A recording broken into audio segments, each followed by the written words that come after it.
আসসালামু আলাইকুম, ঈদ মোবারক সবাইকে। কেমন আছেন সবাই আর কার কেমন ঈদ কাটছে কমেন্ট করে জানাবেন। এটা হচ্ছে আমার চাঁদ রাতের ভিডিও, কিন্তু এবার প্রথম হচ্ছে আমি শহরে ঈদ করছি। অন্যরকম একটা ফিলিংস হচ্ছে। শহরে ঈদ আর গ্রামের ঈদের মধ্যে অনেক পার্থক্য থাকে, মানে অনেক বিশাল, মানে বিশাল। শহরের মানে মানুষ সবাই নিজেকে নিয়ে ব্যস্ত, আর গ্রামের ঈদের মধ্যে একটা অন্যরকম ফিলিংস ছিল। প্রত্যেকবার আব্বু আম্মার সাথে ঈদ করে এসেছি এতদিন ধরে। এইবারই প্রথম আমি বাড়ি যাইনি, এবার আমি একা একাই শহরে থাকবো। তো কি আর করা, একটা সময় না একটা সময় নিজের সংসারে তো নিজেকেই মানে সব কিছু গুছিয়ে নিতেই হবে, কিছু করার নাই।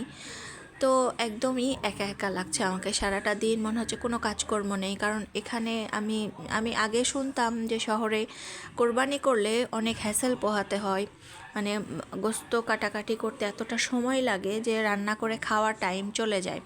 আর আমরা গ্রামে কি করি, আমরা সকালবেলা নামাজ পড়ে এসেই কিন্তু আমাদের কোরবানি হয়ে যায় মাশাল্লাহ। আর আমাদের দুপুর হতে হতে রান্না টান্না সমস্ত কিছু কমপ্লিট হয়ে যায়, মানে অন্যরকম একটা ব্যস্ততার মধ্যে দিয়ে কাটে আমাদের সবসময় কোরবানির ঈদ। এইবারই প্রথম আমার এমন ঈদ যাচ্ছে, মনেই হচ্ছে যে আমার সারাদিন শুয়ে বসেই আমার দিন যাচ্ছে, মানে আমি যে কখন রান্না করব তার কোনো ঠিক নেই। মানে নিচে কাটাকুটি চলছে, দেখে আসলাম নিচে গিয়ে একবার যে কী অবস্থা। তো যাই হোক, সব মিলিয়ে আলহামদুলিল্লাহ, আল্লাহ যেমন রেখেছেন সেটাই আলহামদুলিল্লাহ, আল্লাহর কাছে লাখো কোটি শুক্রিয়া। আর আমি এখানে হচ্ছে পুডিং বসিয়ে দিয়েছি। পুডিংটা বেশ অনেক দিন পরেই আমি বানাচ্ছি।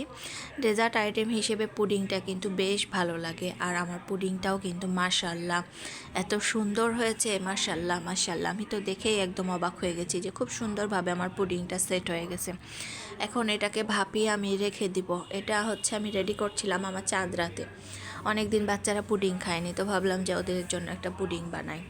বেশি কিছু আইটেম করব না, যেহেতু আমরা বাসায় 4 জন সদস্য। ওর বাবা মিষ্টি জিনিস খায় না সেরকম একটা, তো এই জন্য হালকা পাতলা একটু পুডিং রান্না করব। হালুয়া বানিয়েছি, আমার অলরেডি হালুয়া বানানো শেষ। তো কার কীরকম ঈদ কাটলো একটু কমেন্ট করে জানাবেন। সবাই ভালো থাকবেন।